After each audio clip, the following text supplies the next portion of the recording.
Go ahead.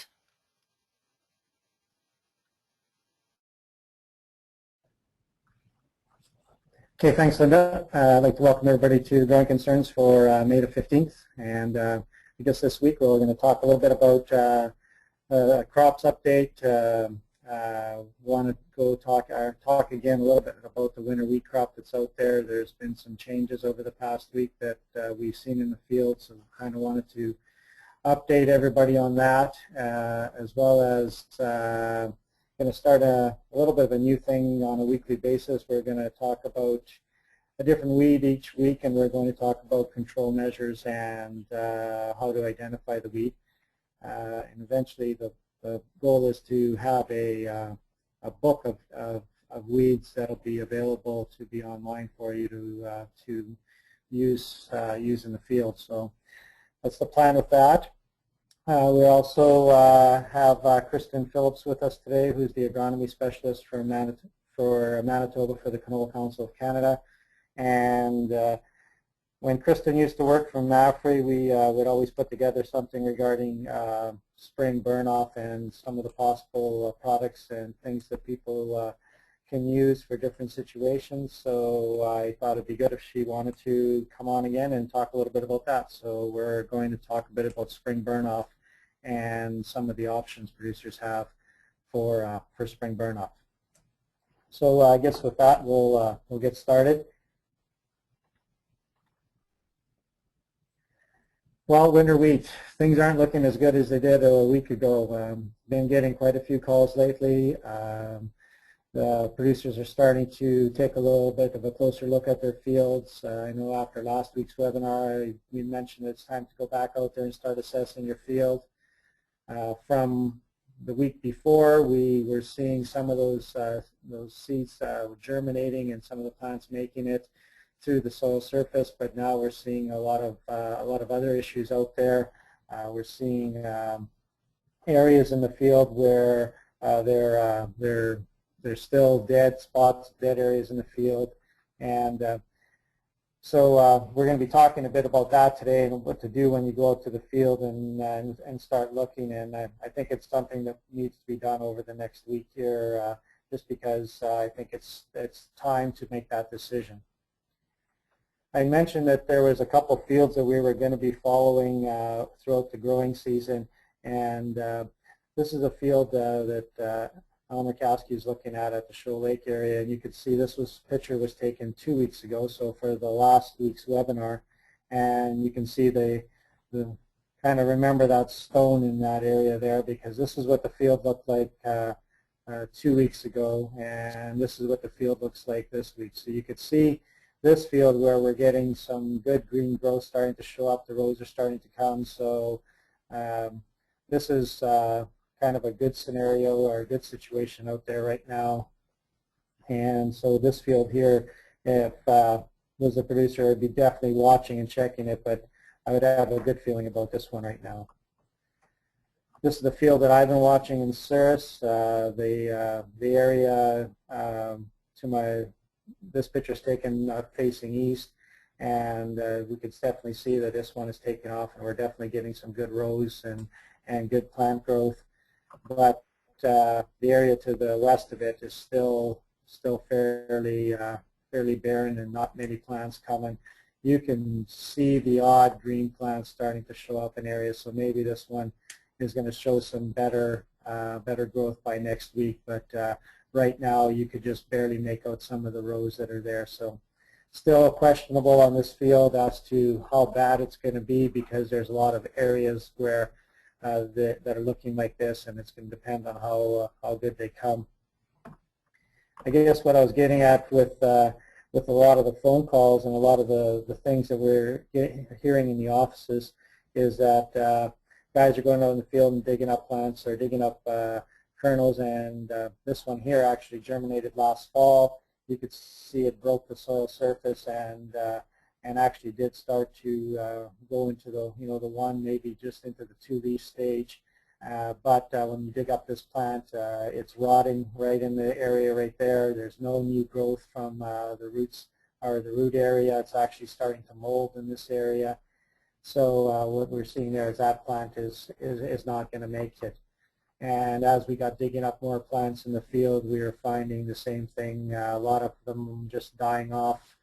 I think it's probably because they just didn't have enough energy to keep going. You know, they used everything last fall they could to get going, and then it's been kind of a long drawn out spring, and they just weren't able to keep going. So a lot of these ones, what we're seeing is they're just starting to die off. And these pictures here, when you look at even this one, this plant right here, we did get decent growth last fall, you know, compared to a lot of the other fields, and still the plants are dying back. A lot of these seeds are actually kind of turning to a mush when you go to squeeze them. There's really, it's like a liquid that comes out of them, so really nothing there for the plant to live off. There is no healthy crown area around the plant. There's no new root development at all, and so you know these plants aren't going to make it. I guess the thing that was probably disturbing me the most about this field was these plants here. You can see them where there's 2 to 3 leaf stage. This is what they grew to last fall, and we're digging them up, and they're dying back as well. So it almost seems to look like that these plants basically just didn't have enough to survive the winter, so they winter killed off. So not only now are we looking at areas where we had no germination or really poor germination last fall, and we were hoping that those seeds were going to make it. We're also losing some of the plants that we thought were going to make it because they did break the soil surface. So I guess the take-home message today is, get out into the fields. I think we can start assessing them now. I think it's time to go out there, and if you think your field is in rough enough shape that it's probably worth the call to crop insurance to get your name on the list. They're going to be busy with the fields in the area. I know we were talking to some. I've been talking to some producers farther south here, and when you drive by, the headlands don't look bad. So don't let that be what you're looking at before you assess your field, because some producers are driving by and saying, "Oh, the field doesn't look too bad. Give it some time and it'll come." You get out into that field and start looking around, and once you get off the headland, there definitely isn't a growth. And I know from talking to some guys, once they get back into the fields, they're starting to phone back and saying, there's not enough plants there, or it looks terrible out in the middle of the field, and basically with the opinion that they're going to have to be ripping up those fields. So get out there, start assessing. It's the time where we're going to need to start looking at what we're going to do with these fields. Here's just another picture of, there's the row. You've got about 5 or 6 dead plants there, and then you've got 1 or 2 healthy plants coming down the line here. So, again, it's going to be fairly easy to tell if the plants are going to make it now, and I think it's just a matter of making that decision as to what you're going to do with the field. One thing that seems to be showing up as a fairly common thing is we're finding, not just in myself, but talking to other FPAs when we're going out to the field, it seems that the fields that were treated last fall seem to be doing better than the fields that weren't treated. Now, this isn't a scientific experiment saying that that's what happened. It's just from what we've been talking to producers, and when you talk to the guys and they say they did seed treat or they didn't seed treat, we've been finding on average that the majority of the guys that seed treated are looking at a better stand. So I'm not sure if that meant that they got a better stand last fall and the crop was able to withstand the winter and winter kill issues, or if there was just the ability of that seed to get going this spring where it was able to survive the winter better and able to get going this spring and get the plants up and going. So it's going to be interesting to see as we go over the next week here and look at more winter wheat fields, see whether it stays to be a kind of a common trend where we're seeing producers that had treated fields doing better than producers that didn't treat their seed. So that's something we're going to be kind of watching and asking for when we go out and check fields over the next week here.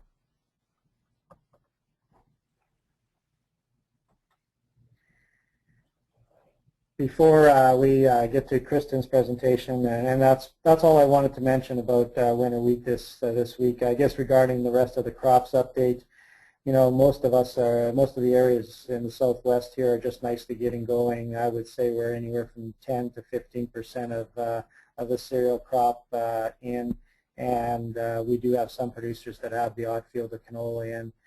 Really no big issues regarding seeding so far. Some fields are still wet. Some producers are having to pick the fields they go to, but overall, after the winds of the last couple of days here, I think basically producers are going to be going from field to field now, getting the crop in.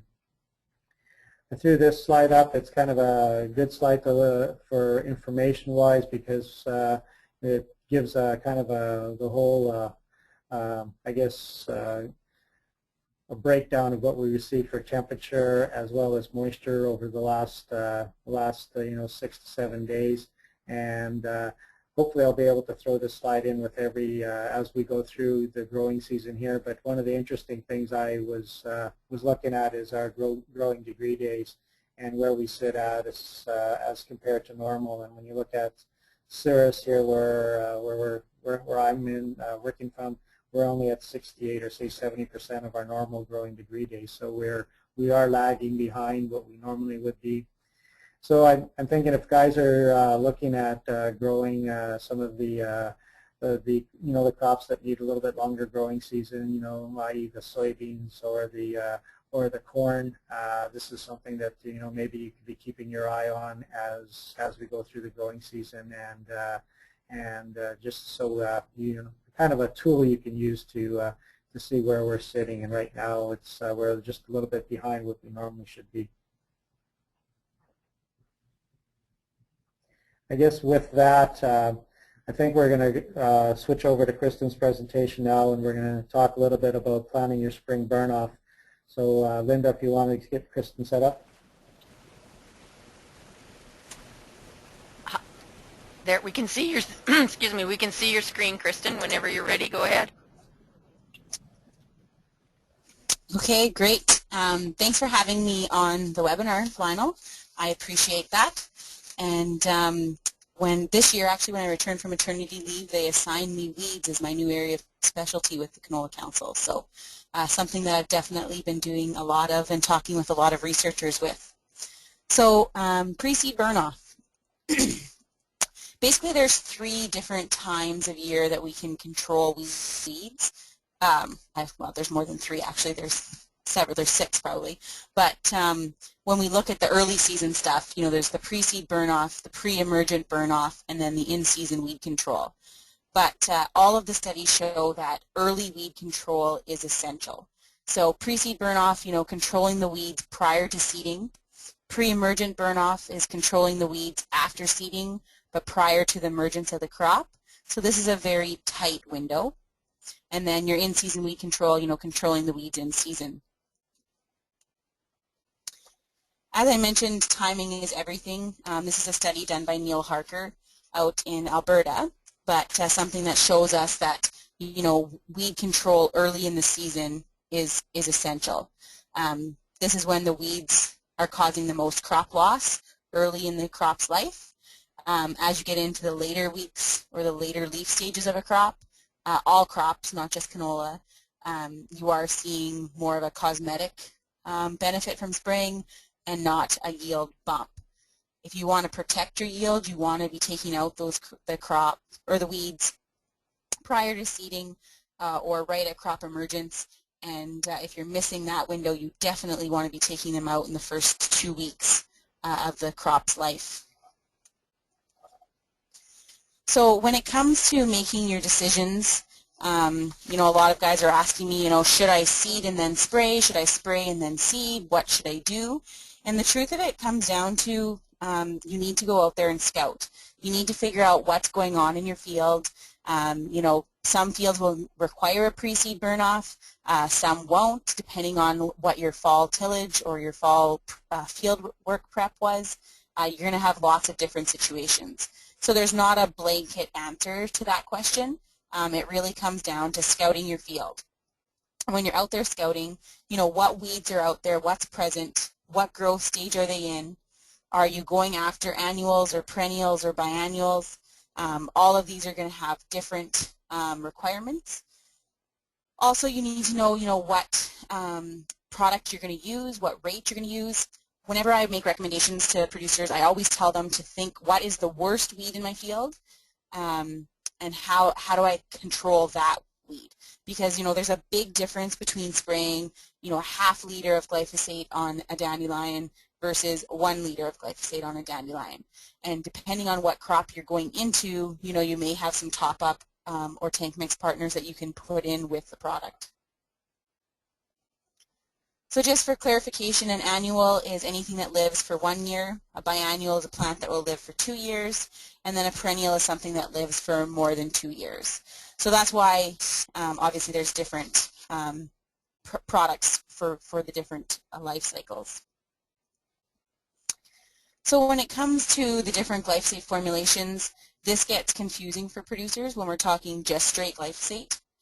Because there is so many different gram per liter concentrations, there's a lot of different product names out there, lots of different formulations, and so it's important for us to look at these products and try and simplify this for producers. If they're just using one product on their farm, that makes it a lot simpler, but when they get 2 or 3 different glyphosate products, because of programming or because they had some product left over last year, it's important to help them understand how glyphosate works and how it's labeled now. So, knowing the product name, what the concentration of the product is, what the formulation is, an IPA salt, a potassium salt, a DMA salt, knowing the rate per acre in 1 liter equivalent. This is the new industry standard. This is how we refer to glyphosate. And then knowing, how many acres per jug will that product do? What is the product registered for? Some products are registered for pre-seed, in-crop, Roundup Ready in-crop sprays, pre-harvest, post-harvest. Also important to know what your rain fastness is on the product. I think almost everybody would say that we could use a little shower right now, but knowing if you can, get caught in rain or not. Most products are, that 30 minutes to 1 hour when it's just a straight glyphosate product. But when you get into some of these top-up or tank mix partners, then you're looking at more like 4 to 6 hours, some even being 8 hours. I would recommend that you refer to your guide to crop protection to figure out what your rain fastness is on different products. Also, with the different glyphosate products, some of them are serviced, some of them are not. So, if you do have a situation in the field where you're, going under unideal conditions or pushing the window a bit, you may want to use a service product so that you do have some backing from the companies.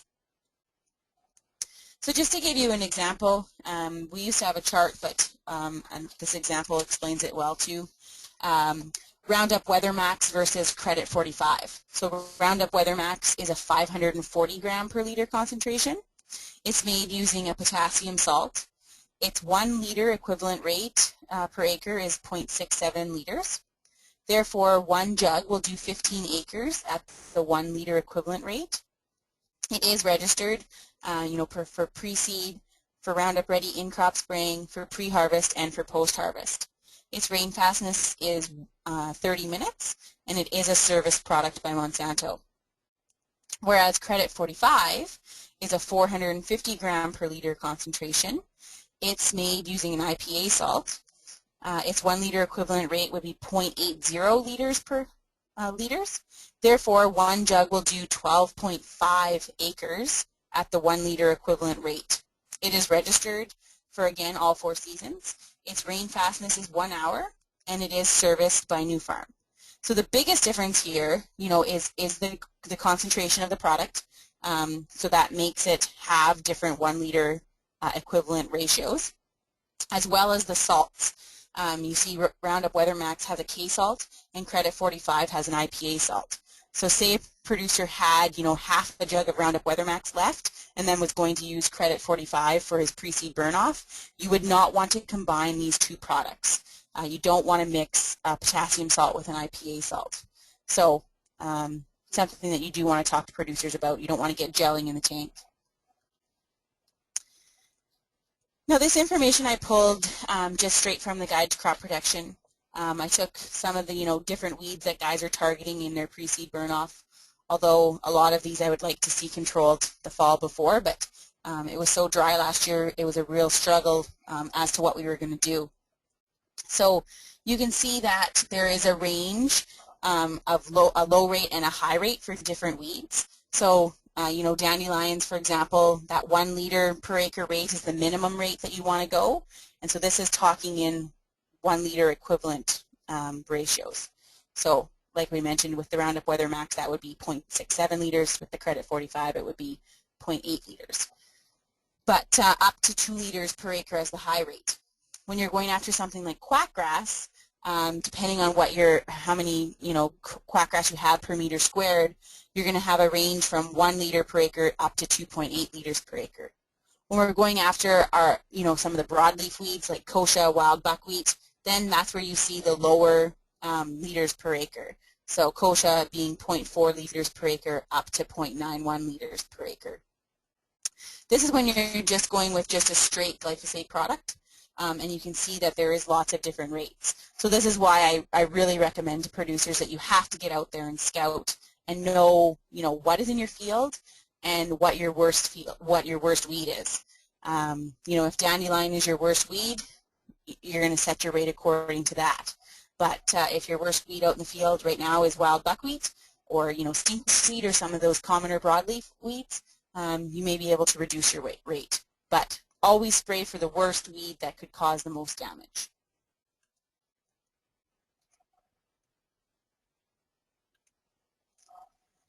So you hear me talk about top-up products, and I think it's really important for you to know what you can spray ahead of cereals, oilseeds, and pulses, well, before all crops. For example, something like canola, there is basically only 3 top-up products that you can use. Because canola is an oilseed crop, it's considered a broadleaf, and so a lot of the top-up products can't go in the tank before seeding canola. So with canola, you can spray Clean Start, AIM, or Amatrol ahead of canola. When it comes to something like a cereal, you have a lot more options. Pre-pass is an option, Clean Start, Heat, Express Pack. There's lots of different products, and I do have a chart here on the next couple of slides that does show that. But knowing what you can spray ahead of the different crops is really important, and there's lots of people out there that can give you this information. Your chem reps, the Maffrey Farm Production Advisors, your agronomists on your farm, your agronomists at the retail level, and of course the Guide to Crop Protection is an excellent resource for this. It's also important to think about residues, and so, although we have great plans and intentions when we're making our cropping plans in the winter, it is very important that you take a moment to think about your cropping history. Thinking about what you sprayed on this field, even 2 years ago, because some products have that 24-month recropping restriction. Think about last year. Also, you need to think about what your moisture situation was last fall, what it was over the winter, and then again this spring. Altering your plans now because you took the time to clarify this can save you wrecks throughout the season, especially, if you're spraying something like a Group 2 product that would have some carryover for, significant months. So again, depending on what crop you're going into, different products will have different recropping restrictions. So this is the chart that I was talking about, and it comes from page 53 in the 2013 Manitoba Guide to Crop Protection. And you can see on the left-hand axis there, I wrote down all the different products that are registered for pre-seeding or pre-emergent burn-off. And then across the top, I basically shortened all of the names of all the different weeds so that my chart would fit on my table. But you can refer to page 53 in the guide. But you can see that, different products will control different weeds. So this is where it becomes important that you do go in and figure out what weeds you have, and then what crop you're going into and what product that you're able to actually go and control those weeds with. So I just have a few pictures to show you. This picture was taken last season, and so the producer decided to forego a pre-seed burn-off. He knew there was some grassy weeds coming, but he didn't think they were that bad. Then, in that tight window, he got some rain and was unable to get onto the field to do a pre-emergent burn-off. So you can see that this canola crop is only in that 1 to 2 leaf stage, and he's now having to go in and control a mat of wild oats. And this is a field that definitely should have had a burn-off done prior to seeding. He's gonna struggle with issues all year long.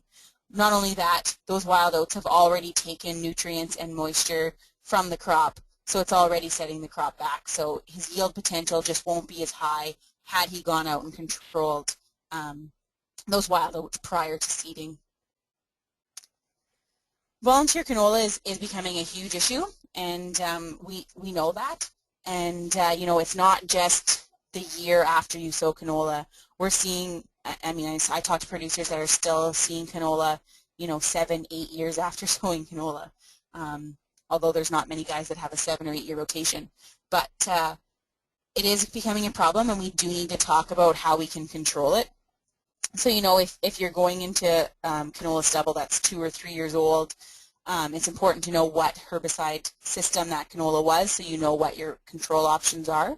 As mentioned earlier, prior to seeding canola, your only options, if you're dealing with a Roundup Ready canola volunteer, would be something like Clean Start, AIM, or Amitrol. But if you're going after the different other herbicide systems, just a straight glyphosate app should work for you. When it comes to controlling volunteer canola ahead of wheat or barley, you have a lot more options because you can actually tank mix with the glyphosate. So 2,4-D with glyphosate, AIM, which is carfentrazone, which is basically Clean Start, Black Hawk, which is AIM plus 2,4-D, and then you would also want the glyphosate in there. Bermoxanil should be mixed with glyphosate, Clean Start, Dicamba, Express Pro, Heat, Inferno Duo, MCPA, Priority, Prepass, Tribenuron. So there's lots of different products when you're going before a cereal to control volunteer canola. Here's a picture of some cleavers, and again, sorry for all of the canola pictures. It seems to be what I have in my portfolio here these days, but this is a field where, again, the producer should have gone out and done a pre-seed burn-off. They may look really small and they may look like they're not a big deal, but if you have weeds present, especially an overwintering cleaver, you need to take those weeds out before you sow the crop. Because here, we're just into the 3-leaf stage of this canola summer, pushing 4th leaf here, but these cleavers are already 8 inches tall and extremely aggressive. So these have already limited the yield on the field, and the producer is going to have major issues. Cleavers climb the crop and they tangle around the crop, so it makes things hard to harvest, hard to cut, and cleavers is actually one of the hardest weeds to separate from canola. So, a pre-seed burn-off would have made a big difference here. Here's another field that, again, the producer got caught. Field didn't look bad in between or at pre-seed timing, so he decided to go ahead and seed the field. Then he was unable to get in there and do a pre-emergent burn-off, and now he's dealing with a forest of weeds, everything from grassy weeds to wild or to broadleaf weeds, and just a real problem. So as the temperatures warm up, we're seeing more and more weeds emerging every single day. Although the soil temperatures are still cool, but they are definitely warming, we are seeing more weeds coming.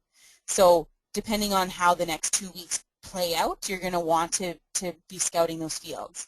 And I know that that's a time management issue for most guys, because you're pushing hard to get your fertilizer on, pushing hard to get the seed in the ground, and sometimes spraying takes the back burner. But, use your agronomist. Use the agronomist at the retail. Ask them to go out and have a look and just, have another set of eyes go across the field and decide if you should be doing a pre-seed burn-off. Most products, obviously I want you to refer to your guide to crop protection, but most of the time you can spray and then 24 hours you can go in and sow your crop. Depending on what weeds you're going after, you may want to look at 3 to 5 days if you're spraying some of those harder to kill perennial weeds. Although you should have been targeting those last fall, I understand that you're still going to have those issues this spring. So if you're going after perennials, you're going to want to wait 3 to 5 days after spraying and then seed, so that you make sure you let the product have the opportunity to actually do a good kill. This is a study that was done at the U of S, and it's actually done on wheat, and it shows here that early seeding, early weed control boosts yield equally whether the crop is seeded early or seeded late. So this is this A treatment or A comparison here. So early weed control with early seeding, early weed control with late seeding, both situations you get a 40 bushel wheat crop. When you have late weed control with late seeding, you do see a little bit of a yield loss. When you have no weed control with early seeding or late seeding, in both situations you have devastating yields. So taking those weeds out of production makes a huge difference to the ultimate yield on the crop. This is really no surprise to us. If you have significant weeds, you need to deal with them. So the University of Saskatchewan research shows that early weed control is more important than early seeding when it does come to yield. The study was done on wheat, but lead researcher Ken Sapford would say that the results would be similar for all crops. Winter annual weeds like flaxweed, shepherd's purse, narrowleaf hawksbeard, and stinkweed can remove a lot of soil moisture in the spring as they begin to grow very early and are very inefficient water users. So early weed control stops this uptake, preserving moisture and nutrients for your crop. So, some of the best practices for pre-seed weed control, just some tips, I guess I would say to you guys. Make sure you scout your fields frequently in early spring to determine the best timing for your herbicide application. Apply those herbicides when your weeds are young and actively growing. Obviously you want to avoid spray drift at any time of the year, but avoid spray drift into adjacent crops or other sensitive areas. Use an add-in product with a view to increase glyphosate effectiveness and /or providing residual control. We do have glyphosate-resistant kochia now, and so we want to make sure that we're trying to combat that situation. So whenever you use a top product, you now have 2 different groups going into the tank, and that's going to help us reduce additional issues. Also, make sure you note and follow any recropping restrictions with the herbicides, depending what you're going into. And yeah, using those multiple groups of herbicides to reduce the risk of resistance. So really the question is to spray or not to spray, and there is no simple or easy answer to that. It really comes down to your field and your situation. If you need help making those decisions, the farm production advisors at MAFRE are more than willing to help you out. It's amazing what we can do with technology now. Take a picture on your phone and you can message it or email it off to us, and we can often respond to you within a short period of time and help you make that decision without even being in the field. Obviously being in the field is the preferred situation, but with time constraints, everybody's busy. So use technology. Get on Twitter, put it on Twitter, and you'll have 50 guys answer you in about 30 seconds. It's pretty amazing. So there's my contact information. I obviously would be more than willing to come out and help you as well with any of these field situations or weed situations, and hopefully I've given you some insight.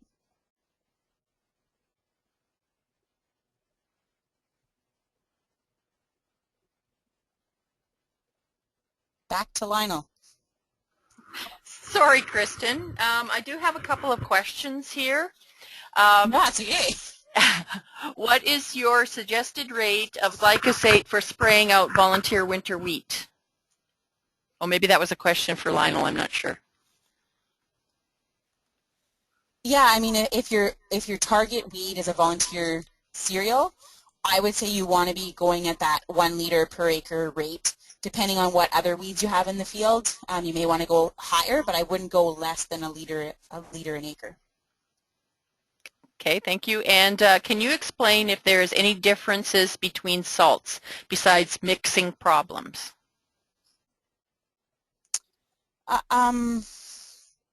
You know, I truthfully don't know if there's additional problems. The biggest thing is that when you do mix them, you can get gelling in your tank, or you could get buildup in your nozzles, and so that would slow down. You'd have to clean out your tank and clean out your nozzles, so it just slows you down. So that's the biggest reason why you don't want to do it. But I could look into it and get back to you. Great, thanks, Kristen. I don't have any other questions at this time, so I'll just pass it back to Lionel. Kristen, before you go, I've got a question for you. I kind of talked a bit at the beginning of Growing Concerns today about a lot of producers having to make decisions regarding their winter wheat fields. And the one question that was already asked was, you know, what's the best way of getting rid of the winter wheat? What is your comment about recropping on those fields? And it's maybe a little bit different than spring burn-off, but just your comment regarding, say, maybe sowing it back to canola or some of the producers' options. So probably the biggest concern that you're going to have is that is the green bridge that we always talk about. And so basically what that is that, you know, even though the winter wheat crop is dead, in parts of your field, there is still live green material. So you're going to want to make sure that you get a good kill on that winter wheat crop before you go in with anything else. And then you're probably going to want to wait 3 to 5 days before you actually seed anything, so that you eliminate that opportunity for the green bridge, or else you're going to have issues regardless what you sow into it. You know, we still have lots of time for all crops, so I think producers that are having this issue with their winter wheat are in a good situation. They can almost go in with any crop that they want. So, you know, depending on what your rotation is, chances are most of the winter wheat got put in on canola stubble from last year. So from a disease point of view, I would like to see you not put canola back on canola stubble.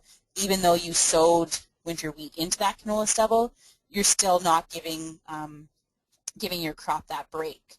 But I do understand that you have to make a decision on your farm, and sometimes that's what you'll decide. Okay. Good. Well, I don't think there's any other questions right now, and if there is, I don't know. I'm not sure if you're hanging on till the end of the webinar or not, but if you are, maybe we can answer them towards the end. Yeah, I can hang on till 10, and then I have to go. So. Okay, great. Thanks, Kristen. Okay, so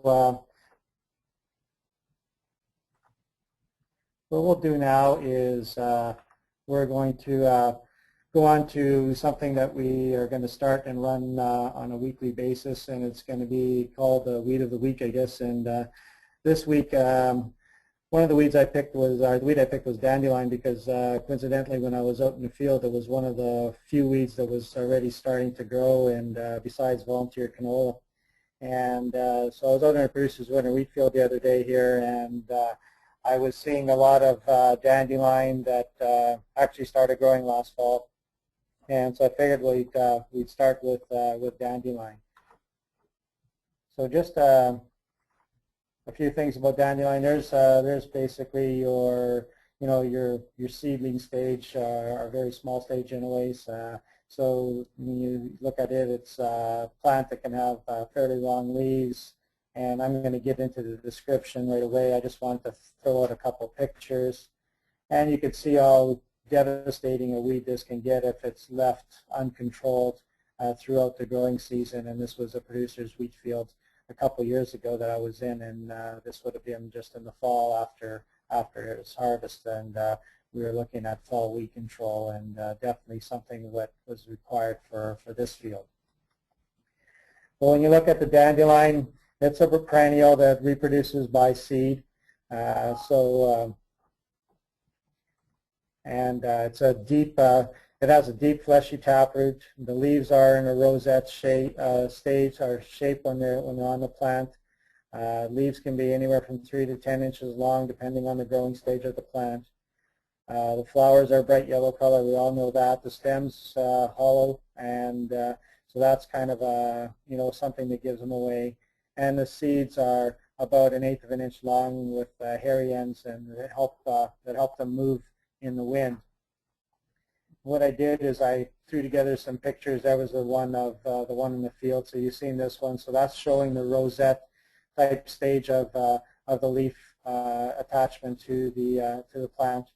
The taproot, so a long fleshy taproot, so easy again to distinguish, but which gives it the ability for hard to control, because when you got a root system like that, you definitely have a strong base for that plant to be living off.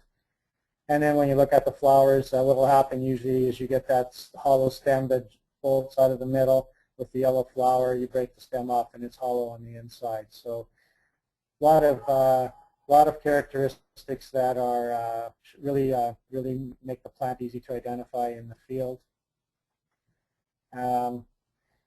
There's a picture of the seeds. You can see where that's how easy to become airborne. They've got almost like little parachutes on them that the wind would pick up and blow them around.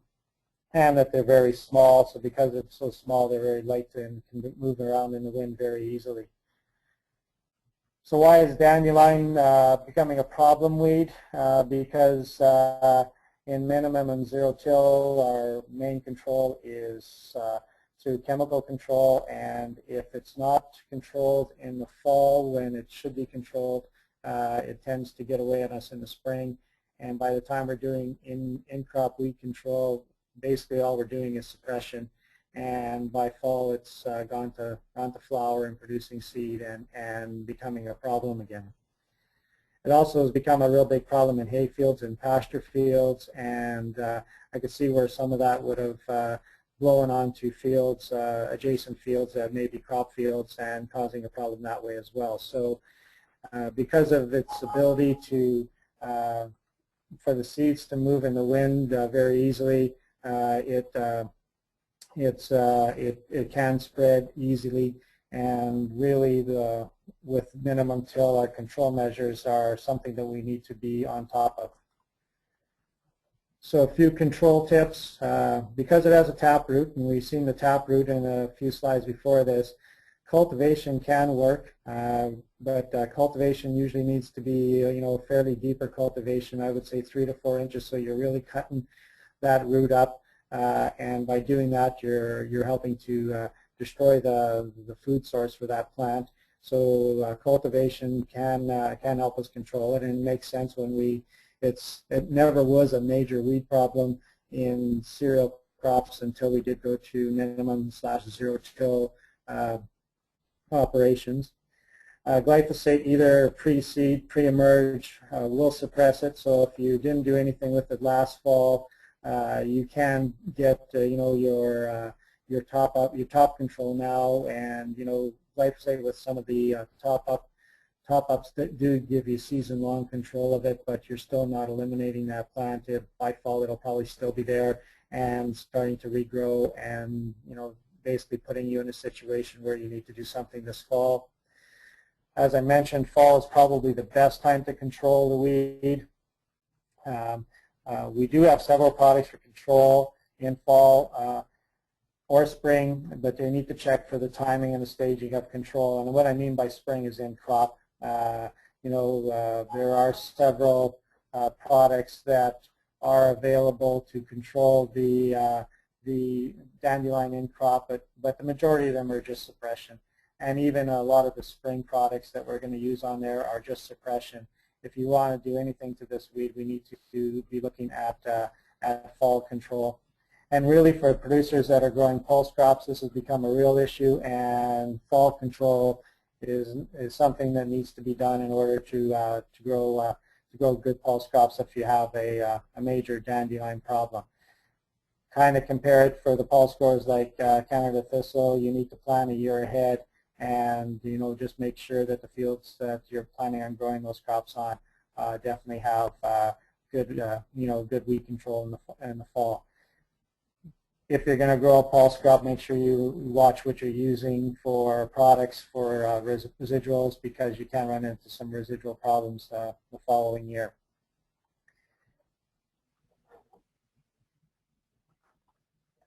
I guess with that, that kind of finishes the weed of the week. And I guess, Linda, is there any questions regarding the webinar today? And if not, I was out in the country checking some winter wheat fields, and I came by this in the field. So just to let you know that everybody's got some humor in them, even when it's been a late spring. So, is there any questions, Linda? There is a question. It's and I think this is for Kristen, or maybe you, Lionel. It says, can we do a pre-pass before forage seeding?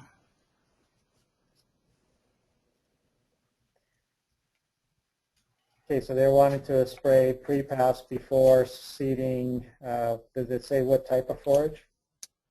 No, it doesn't, Lionel. Okay. Maybe if we got the name of the person. It says alfalfa. Alfalfa? I am going to have to check. Kristen, are you there?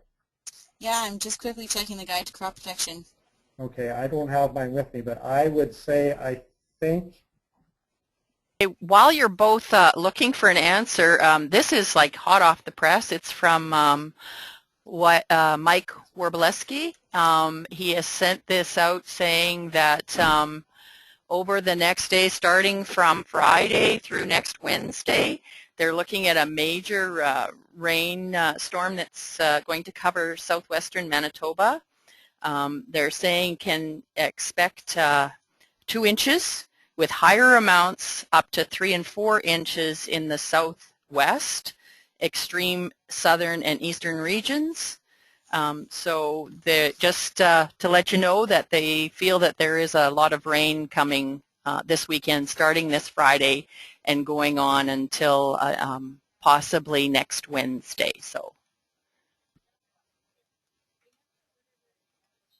So back to you, Lionel, if you have maybe you have an answer on that. Well, I did check in on pre-pass. If there is, it isn't registered, so I would need to do some checking with Dow to see if they have any comments regarding it. So I will do some checking, and I will have the answer for next week's webinar, and I'll get back to the person with the answer after the webinar here as well.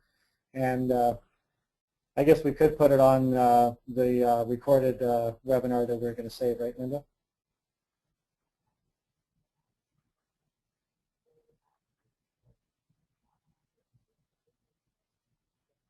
Okay, well, we'll definitely have it for next week's webinar anyways. I guess with that, if there's no more questions, there is our contact information as usual for myself and Linda out of the CERS office. And then the rest of the FPAs in Southwest and South Parkland area. I'd like to thank Kristen for coming on today and doing an update on our burn-off. So we're right in that season, and I think over the next week here, we're going to see a lot of producers starting up their sprayers and getting going. The weeds are starting to come. And as you get out checking your winter wheat fields to see if they're going to make it, if you've got questions, don't be scared to give the offices a call here. And then be calling your crop insurance offices as well, because they'll be probably fairly busy in the next week or so making assessments on fields as well. So with that, if you've got any questions, give us a call. If not, we'll end the webinar for today.